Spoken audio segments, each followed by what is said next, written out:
Hospital, Raipur, and Dr. Nirja Agrawal, ma'am. We welcome you on the stage, ma'am. Kindly come.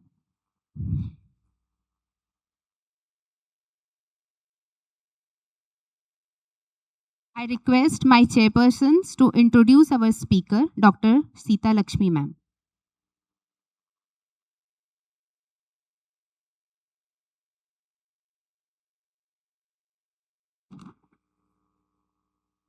Dr. Sita Lakshmi ma'am, she's a practicing cosmetic and functional gynecologist at Ojas Aesthetic Center at Madhapur, Hyderabad. She has held positions and achievements as consultant of Omega Hospitals and completed hands-on workshop in cosmetic gynecology. She has established anti-aging specialist and functional specialist, creating a niche to herself in wellness industry. She completed a master's in cosmetic gynecology and anti-aging at IASRM Delhi 2023. Welcome, ma'am. Ma'am? Let's see what's the role of counseling in vulvar aesthetics in menopause. Are aesthetics important in menopause? Of course, yes.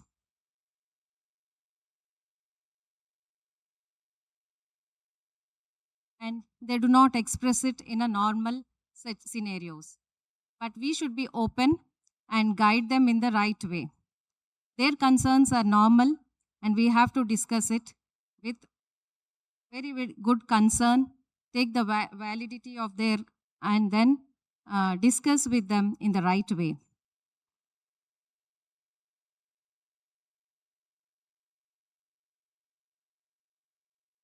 This is how they seek advice.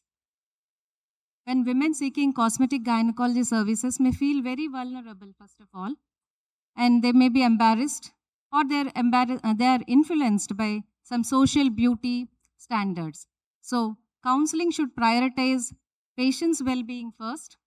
They should have an informed choice and autonomy rather than the procedure uptake right away. Ethical counseling helps build trust and improves patient satisfaction. Now, what are the goals of counseling? We have to provide the accurate information, explain the diagnosis in an understandable language, discuss genetic and hormonal factors if they are influencing the present condition, clarify expected physical development, and referral when necessary.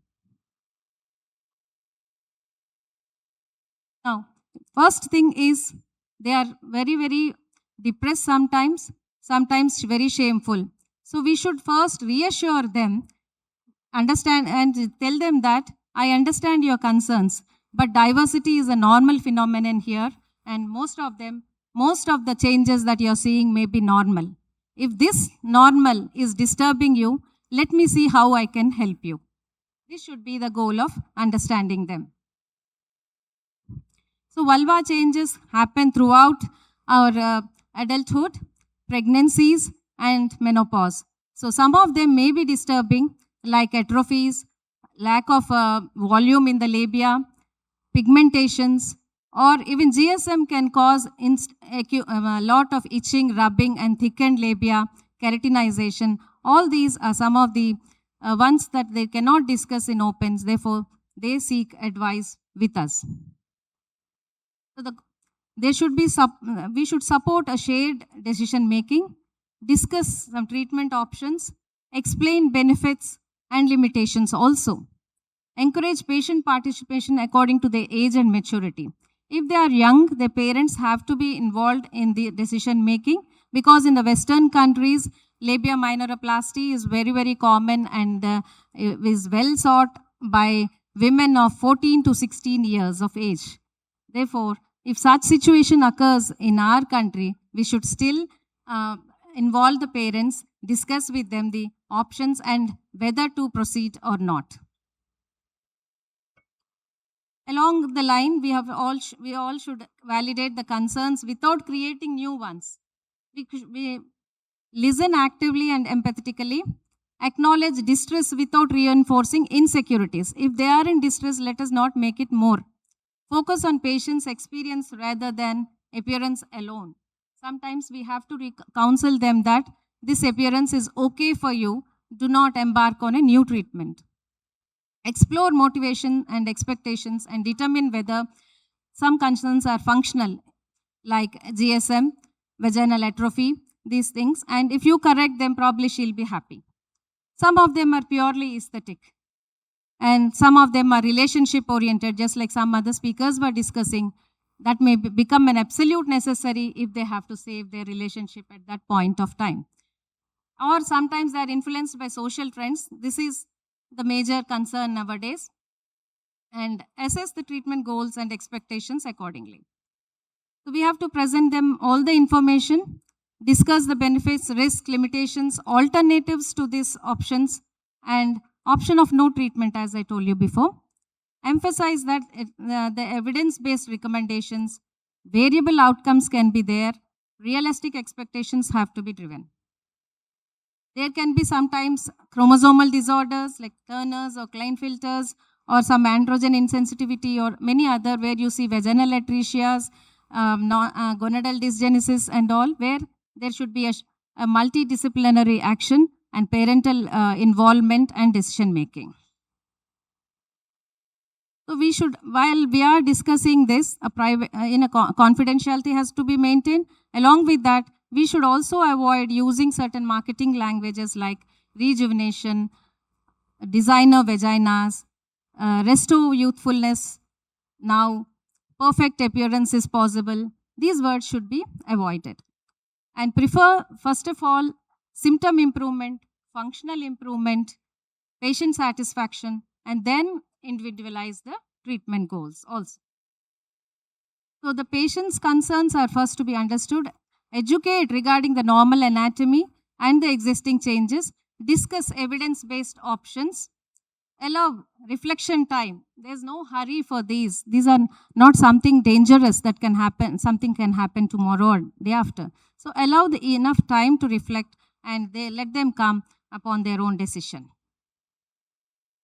Document of the existing deformity or asymmetry. This is very important, where you have to take a consent for photography.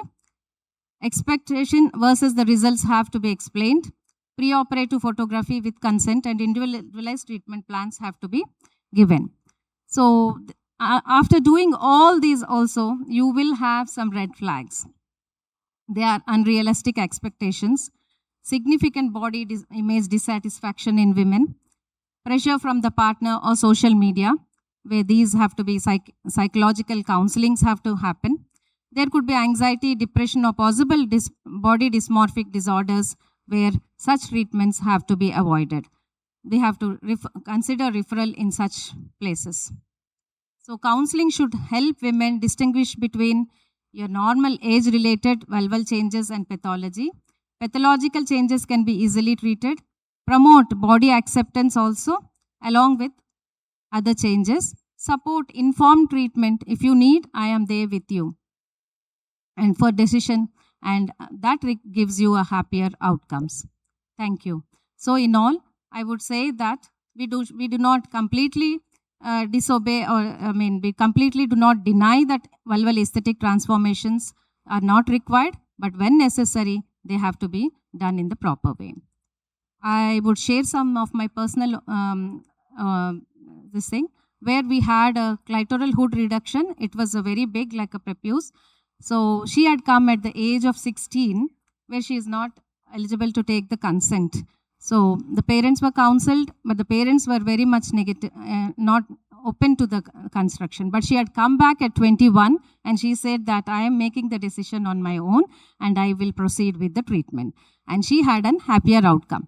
Had we obliged with the parents and got it done at 16, probably both of them would not be happy at that time. There was another scenario where a well-educated, well-discussed women had come for vaginoplasty, and everything was detailedly explained, and the treatment was done. But in the process of helping her, we have done a labia minoroplasty, the rim type, because that was also indicated in that patient. She has immediately reported that I didn't ask for it. Why did you do it? It has ruined my sexual life. It was very, very difficult for us to come out of that situation. Therefore, I would differentiate these two scenarios, and we should be much more careful in counseling the patient, and we have to do what is minimally required at that point of time. Thank you, ma'am.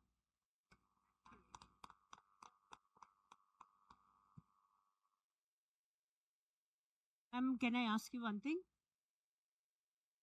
Madam, Thank you so much, ma'am, for your wonderful presentation. Thank you, chairpersons.